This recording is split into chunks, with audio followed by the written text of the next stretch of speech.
Into the hands that give, the gift is given. Do you not think the world wants peace as much as you do? And do you want to give it to the world as much as you want to receive it?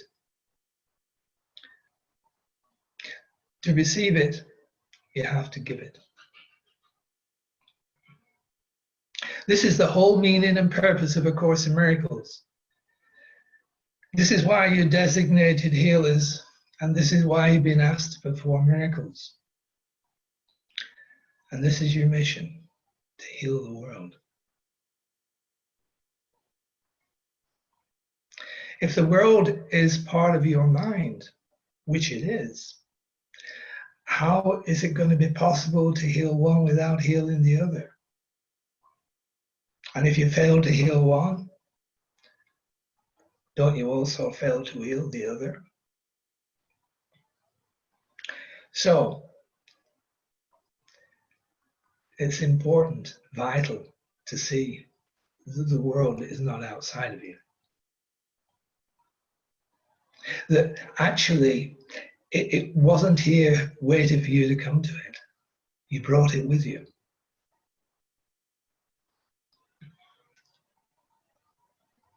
So it would be impossible to heal it unless you understood that.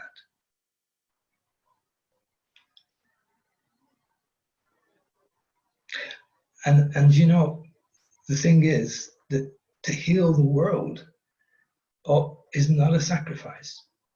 To heal that which you imagined at one point was outside of you. Sounds awesome, but it isn't a sacrifice.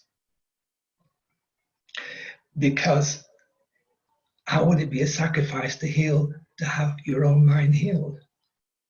The sacrifice would be in the belief that it's outside of you and it's got nothing to do with you. And then there wouldn't be the healing. That, by the way, is called renunciation. And this Course of Miracles renounces renunciation. It's not about renunciation, it's about total acceptance of wholeness, your whole mind, and the healing of your whole mind.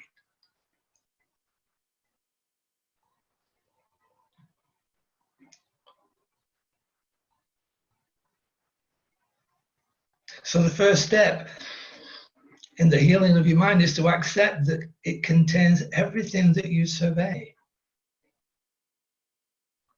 And everything that you survey is calling on you for peace.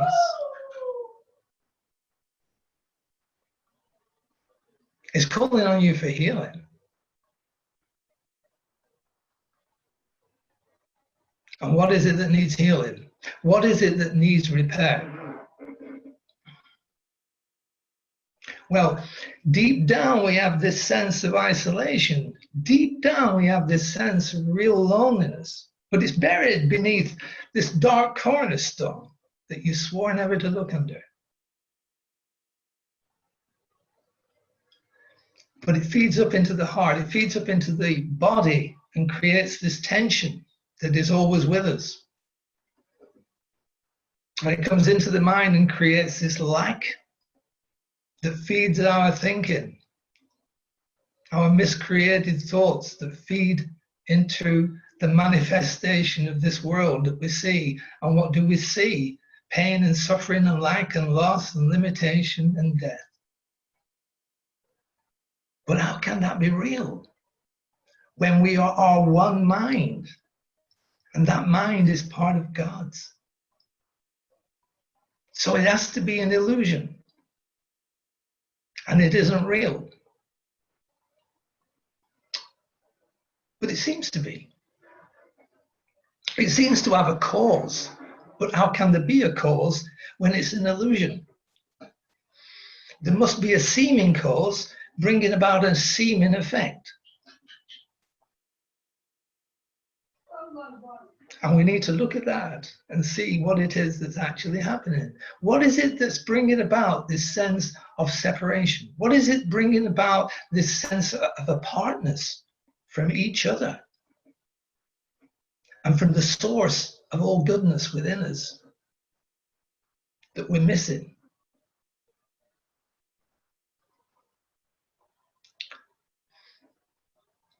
So this belief, this insane belief in separation keeps us apart. And that apartness from each other is caused by the idea that what we have and what we value and what it is that we want is so small, so contained, so limited, that we have to hold on to it. We have to protect it and defend it against others that may take it from us. And so we maintain this illusion of separateness. We maintain this illusion of apartness. And it's not just the fact that we're in bodies and we seem to be apart in time and space. Those are just symbols of what it is that we actually believe.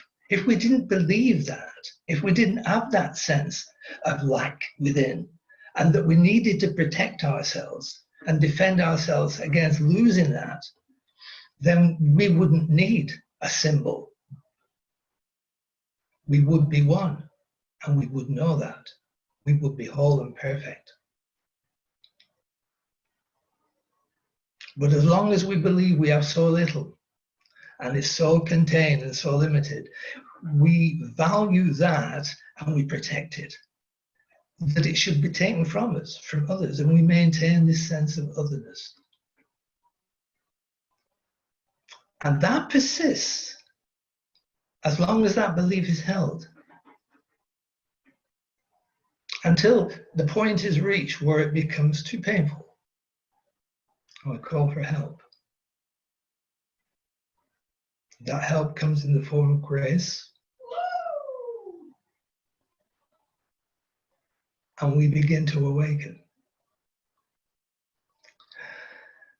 What it is that we awaken to is the realization that this, what it is inside us that is so valuable, this little bit of peace, this little bit of joy, this little bit of happiness, is not so small.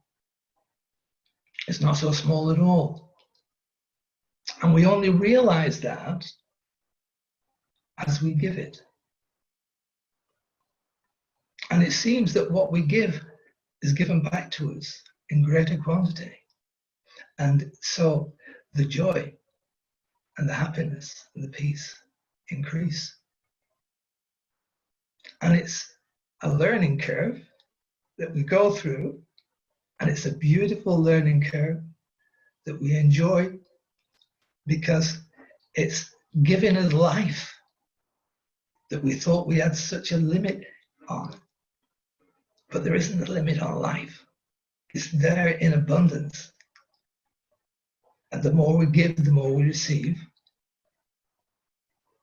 And in the giving,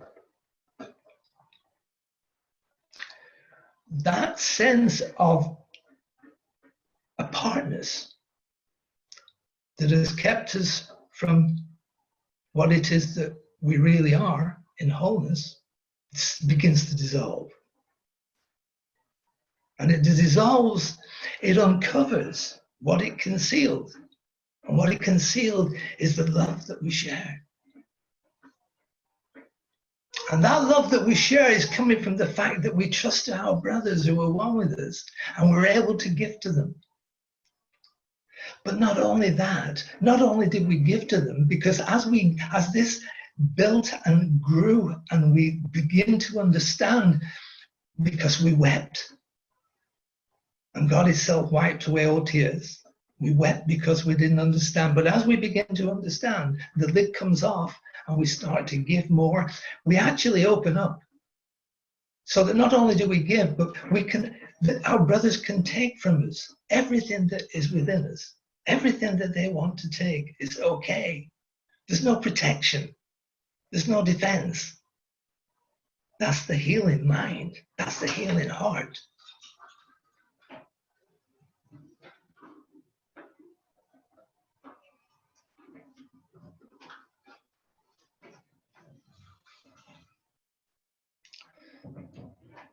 So that uncovers what it is that we're really yearning for, which is the union with our brothers, because that is the union with God, the union with life, the union with ourselves.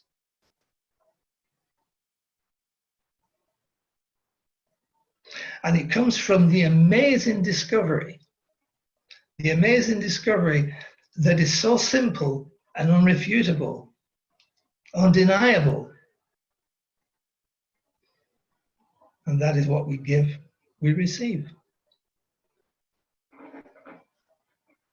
That's an amazing discovery.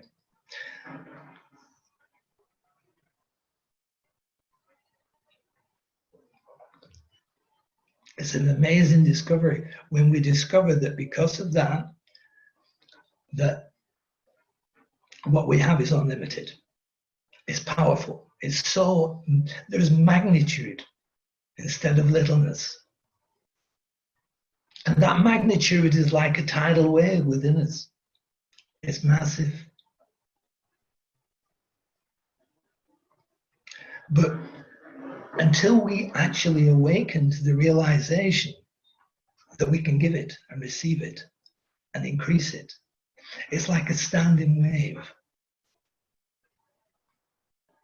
In other words, it doesn't move, it doesn't break, and it doesn't flow. That standing wave is held together by two forces. One coming in, one going out, one pushing, one pulling. And it's an amazing sight to see if you've ever seen a standing wave at the estuary of a river. When the tide is forcing the water one way and the river is forcing it the other way, and the wave stands there and it doesn't move, and it can be 6 foot high and it can go right across the estuary. It's an amazing sight. And that's within us as a potential.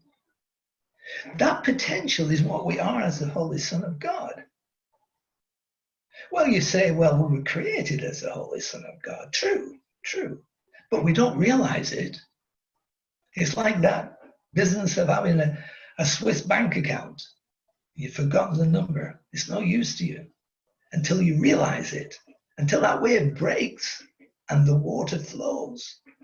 The grace flows, the giving flows, the love flows, the happiness and the joy flow. And what causes that to happen is your consent. That's all. That consent is the will of God. The will of God on earth in you. And when you give that consent, the wave breaks and that flow takes place. And then you realize that you are the Holy Son of God, that you have everything. Son, thou art ever with me, and all that I have is thine, the psalmist says. And you know it. And it's true.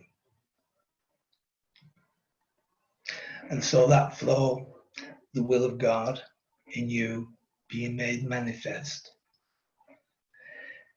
heals the sick and it raises the dead.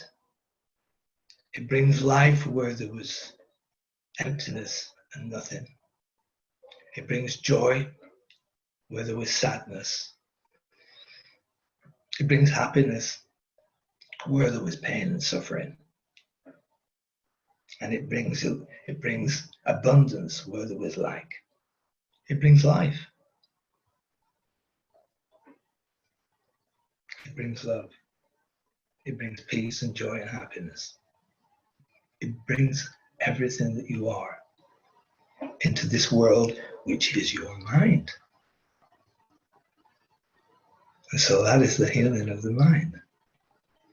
And that is the healing of the world, and it's the same thing. Now, I want to just read a passage from lesson 132, because lesson 132, I loose the world from all I thought it was, verifies some of these points that I've made that sound controversial and hard to understand.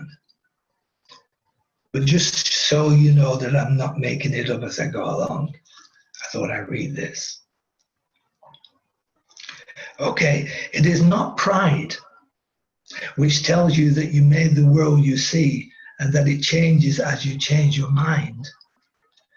But it is pride that argues that you have come into a world quite separate from yourself, impervious to what you think and quite apart from what you chance to think of it. There is no world. This is a central thought the Course attempts to teach. Not everyone is ready to receive it. Each one must go as far as he can to let himself be led along the road to truth. He will return and go still further, or perhaps stop, step back a while, and then return again. But healing is the gift of those who are prepared to learn there is no world and can accept this lesson now. Their readiness will bring the lesson to them in some form which they can understand and recognize. Some see it suddenly at the point of death and rise to teach it. Others find it in the experience that is not of this world, which shows them that the world does not exist because they behold something that must be the truth that is clearly contradicting this world. And some will find it in this course and in the exercises that we do today. Today's ideas are true, is true because the world does not exist. And it is indeed your own imaginings. Then you can loose it from all the things that you thought it was by merely changing all the thoughts that gave it these appearances. That's all they are. They're just appearances. The sick are healed as the thoughts that gave them these appearances. The sick are healed as we go we let go of all thoughts of sickness, and the dead arise as we let the thoughts of life replace all thoughts we ever had of death. What is the lesson for today except another way of saying that to know yourself is the salvation of the world?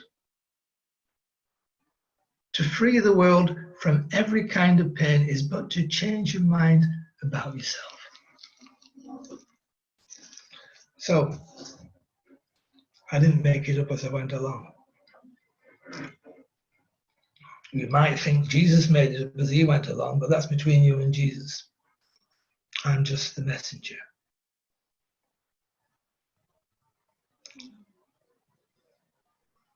I'm a voice crying in the wilderness. Make way the way of God.